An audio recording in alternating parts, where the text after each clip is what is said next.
pink or blue. Nasa kanila na. Ayan, tapos meron yung TV. At least mga 32 inches. Kasya po dyan or 40. Panel na binili ko rin ngayon dito. Tapos meron din brown niche. Yun. Wala po yung lababo dyan. Pero inan naman nila order na gusto nila.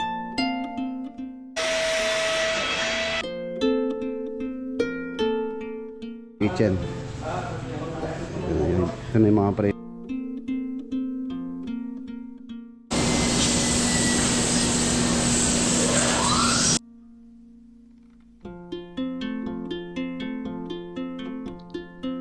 Please stay when all is left is not. Yung ano, Black Opo. and Jimmy Speak. Any I can be more. And I sound the same. And right here we're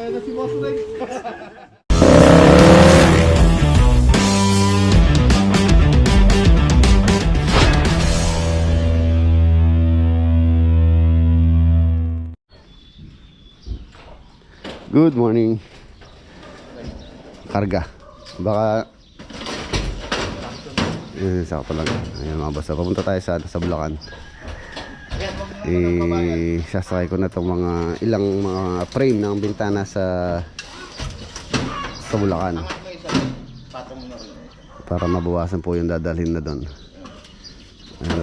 Nandun na yan. Yung mga frame ng mga window.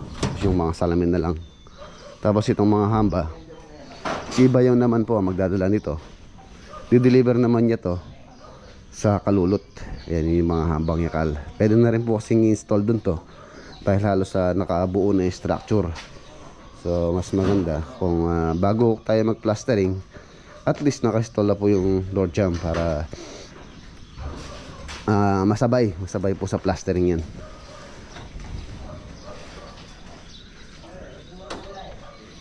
Ayan, sa Bulacan tayo, tapos iba yun sa San Fernando. Tapos tingnan mo yung ano doon na naglalagay ng poso.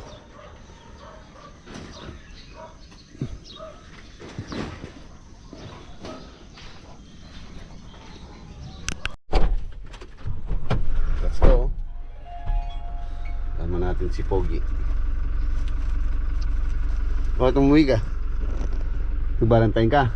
Mag-date. Nakipag-date ka? May jowa ka ba? Baka naman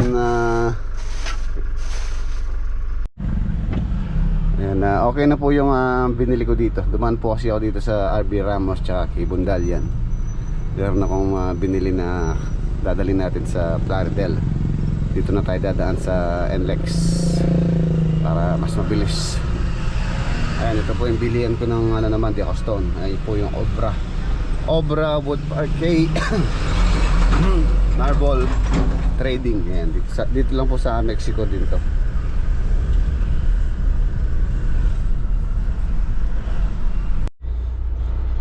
Ayan, nandito na po tayo dito sa Plaridel Bulacan Project.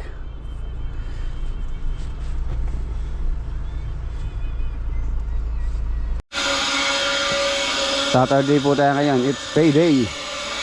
Ayan, tinitibag na yung ano, tinitibag na yung harapan dito dahil lalagyan po namin ng grills. Stainless nakapabricate na po yun.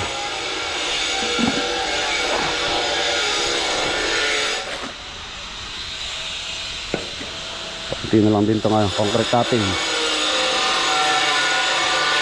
Halos mabuo na.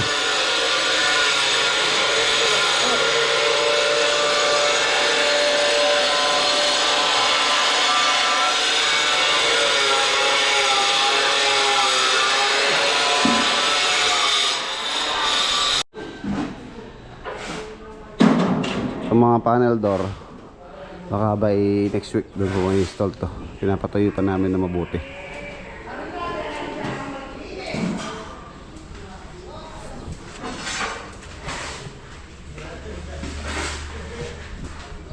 Palinis na rin sa loob.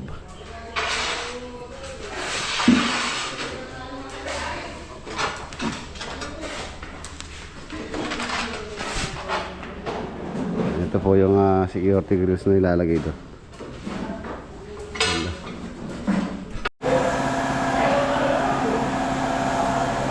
Palinis na. Next week siguro mga boss, makakapag-finish na kami ng mga kwarto. Okay na rin po dito, wala na masyadong mag-aalikabok. Halos na primer naman na po ito. Final color na lang naman nung apply dito sa wall na yan. Primer lang pa lang po yan, hindi pa po finish yan. Final color, ayan, nasa owner na kung ano gusto nilang color. For example dito, kung gusto nila ng pink or blue, nasa kanila na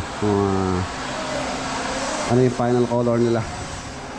At tulad dito, ito pala yung ano, ito pala yung lock. Ayan, pintura na lang, yun o. Tapos meron pa po siyang console dito, tapos dito yung TV. Doon na maglalagay na ano doon ng upuan or sopa dito sa area na yan. Ayun o. Wow.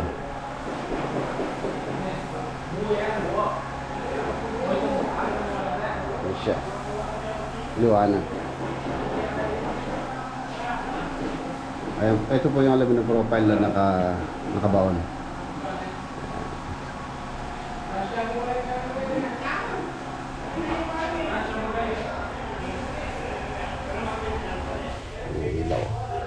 Pwede rin pong gamitin sa ano to mga boss, sa kisame.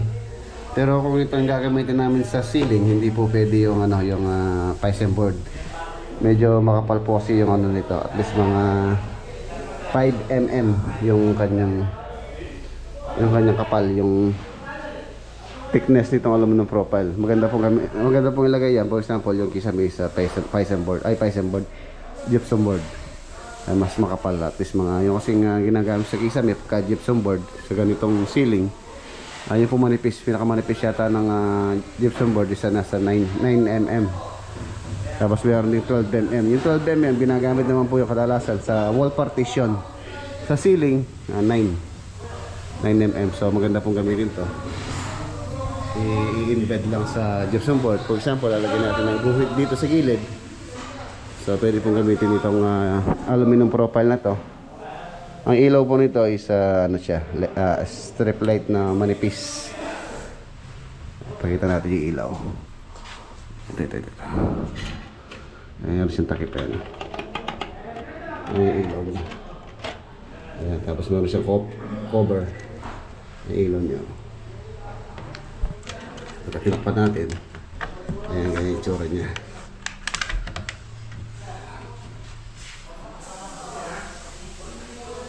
Okay, ganda nito. Kaya nalagay pa po yung console niya dyan. Tapos yung TV. At least mga 32 inches. Kasya po dyan or 40. Tapos dito drawer. Drawer. Access niya papunta dun sa taas. Kung matutulog na. Ayan. Ayan yung kanyang bed. Higaan. Ang kwarto po na to is 3 by 3 meters. So yung sukat nitong loft is double size. Nasaan yata to? 40 yata. Kung di ako nagkakamali, or 120 or 4 feet.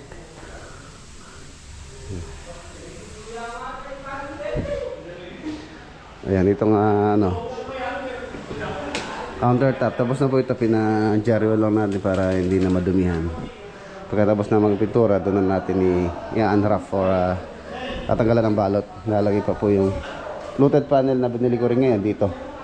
Tapos meron din dito to, meron din ilaw. Neon. Tapos cabinet pa dyan. Yun na lang po yung mga natitirang trabaho. Yung mga bintana, alos tapos na rin po yun. Inaano ko lang, yung schedule ko lang pagka malinis na dito sa loob, doon namin i-install. Ito na yung mga frame. Dala ko na rin. Brown. Master bedroom. So for finishing na lang to. Tapos ito pa palang sinira ng mga nag-i-install ng aircon. Kailangan mo na matapal to para makapag-finish na kami dyan. Tsaka dito. Ayan ang CR. Okay, alas okay na po dito. Ito, linis na lang to. Bintana. Ay, ganda niya. Meron siya ilaw. Yung ilaw yung kanyang niche. Ilaw. Hindi siya cold. Gray ang napili ni owner dito. Tapos dito yung shower enclosure. Sa plano po kasi, yung plano nito kaya nandun sa loob ng kanyang laboratory, yung shower niya is square lang siya pag ganyan, yung enclosure.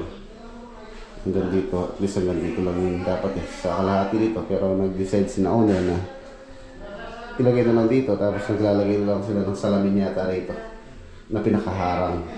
Salamin na lang, wala na siya pintuan. Cabinet, so yung cabinet wala pa. Okay na. Malapit na. Igutin natin sa likod. Ayan, dito sa may lanay. Tapos ito laundry. Laundry area. Powder room. Pinaka-CR sa labas. Ayan. Sakto lang. Dito sa right side. Louvers ang nilalagay po namin dito. Tulad ng nilagay namin sa Bulacan. Bulacan. Oo nga, Bulacan din to. Sa Angat pala. Ganda oh. Ganda nito. Love. Tapos ang kulay na napili nila owner dito, ano yata, gray. Gray color. Ganda. Dito magkakwarto yung kanilang anak. Anak na lalaki. Yan, gusto niya meron siyang love. Naging dark to po yan kasi gray po yung napili nilang kulay. So pagka naging dark yan, so visible po yung mga ilaw na yan. Maliwanag.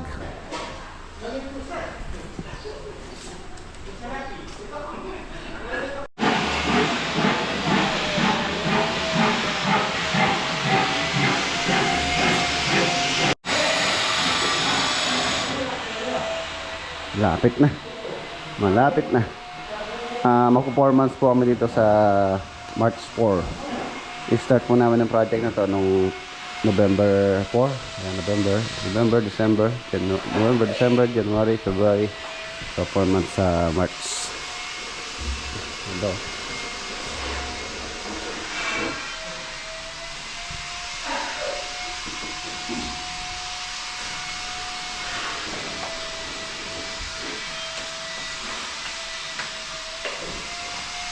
Nakaganda dito, mataas siya. Ayan, si Gary nakatayo siya dito sa loob. Yung ibang loob, halos hindi ka makatayo sa loob. Anong height mo, Gar? 5'5". 5'5". Oo, 5'5". Ayun, posting height dito nasa 6 feet. So makakatayo dito. Saka tinasang po talaga yung ceiling dito para nga dito sa loft na to. No kasing unang ginagawa pa lang namin to, may proposal na si owner na lalagyan ng ganitong loft. Tulad dito, ito, nakaabang din siya kung lalagyan po nila. Pwede naman din dahil nga mataas yung ceiling. Isa rin.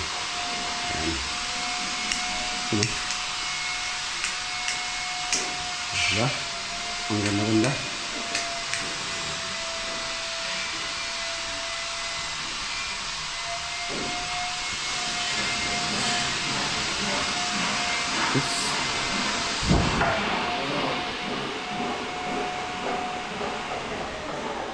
Okay na yung mga ilaw. Okay na yan, Foreman. Na. O tayo sisindi. By next week, pwede na pa-schedule yung install ng mga bintana. Tsaka pintuan. Pintuan po yung sliding. Dito sa palabas ng dirty kitchen. Ito na yung mga frame.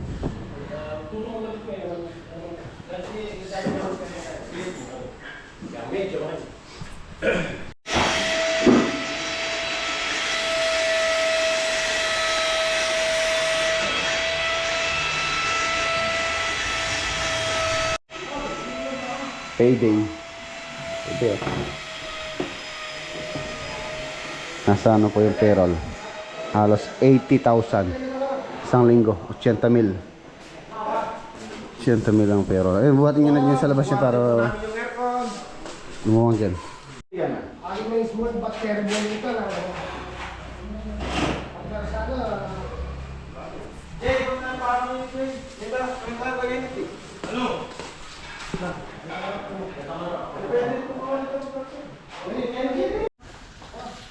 Kain tayo. Yan, maraming salamat muli sa pananghalian. Kay Boss Carlo at kay Boss Claudine. Yan na baboy. Wow.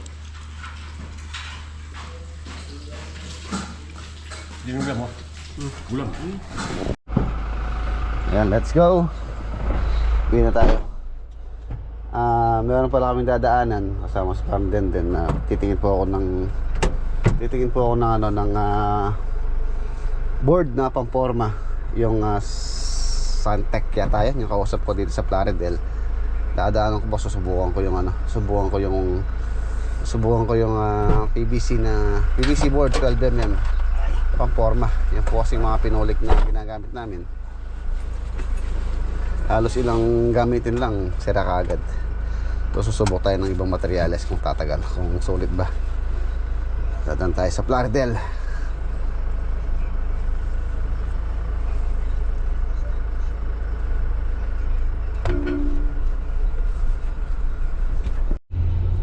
Ayan na, dito yung location ng kausap ko mga boss, dito sa Jolly Industrial Park, dito sa Plaridel. Titingnan po natin yung kanilang product. Susubukan natin i-apply natin sa ating project kung tatagal ba yung bibili natin.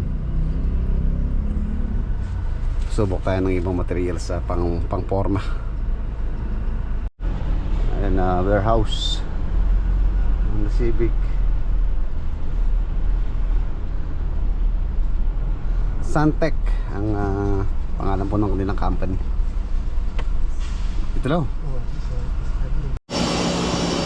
Ayan na, ito po yung kanilang pagawaan mismo ito ng Santec board dito sa Plaridel, Bulacan.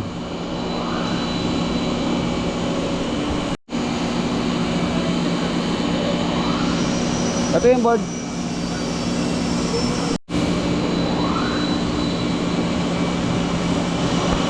Ang dami oh.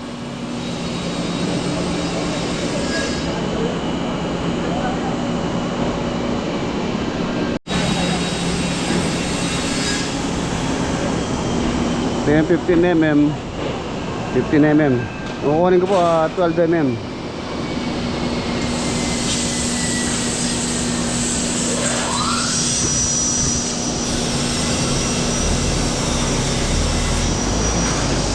Pagawaan mismo.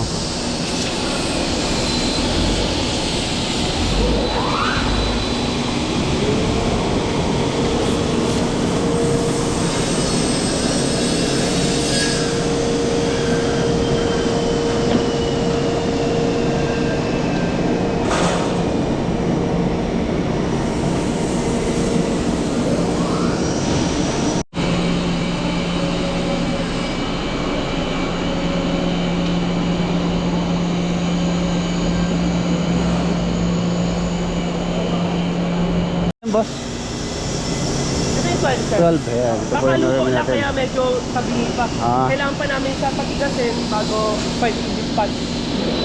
Ayan, sir. Ito pwede. Hiwa, 4x8, sir. Sinasize no?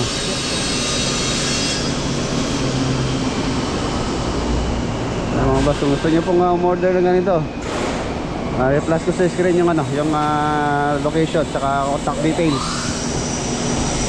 Pabrika nila oh.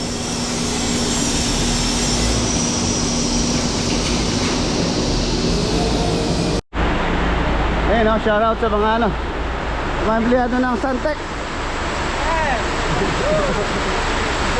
Hey, shout out sa Royal Santec. Ayan, shout out sa Royal Santec. Sakay na po sila.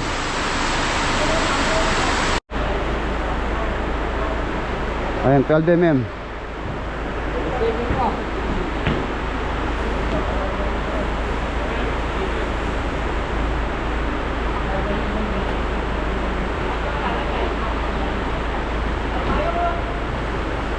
Pwede rin pong gamitin sa to, sa mga slab. Ito. Pwede pa sa ito pare, sa second floor. Mga PVC to eh.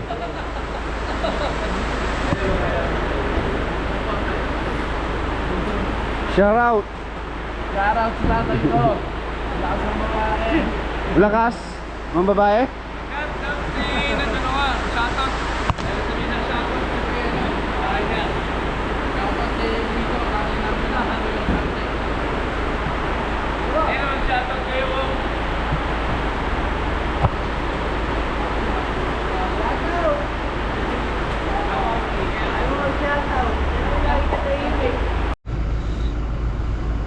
So yan, loaded na. Boss, salamat.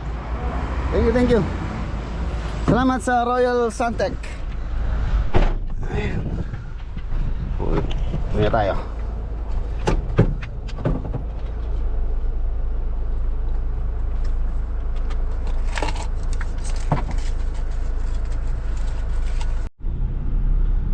Ayan na, mga boss, nandito na po ako sa Nasara at tumawag sa akin kanina si Kabeli. Ayan, meron daw pong subscriber natin doon na gusto tayong makausap. Meron po yata silang gustong ipagawa or magpagawa ng bahay. So tingnan natin kung ano po yung mapag-uusapan namin. Ayan, mag-overnight daw po sila dito sa farm ni Kabeli. So sumaglit muna tayo. Total medyo maaga-aga pa naman.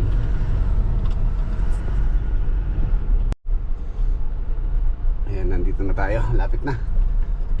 Ayan yung farm ni Kabeli. Nasa gitna po siya ng palayan o bukid.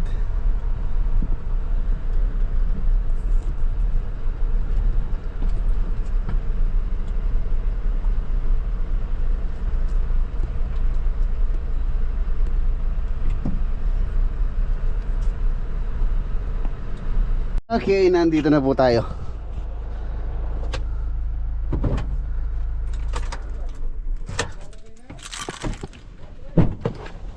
Ay, pare. Yan! Oh, yan din eh. Pauli na ako eh. Ayun o. Shoutout, na si Boss Rex.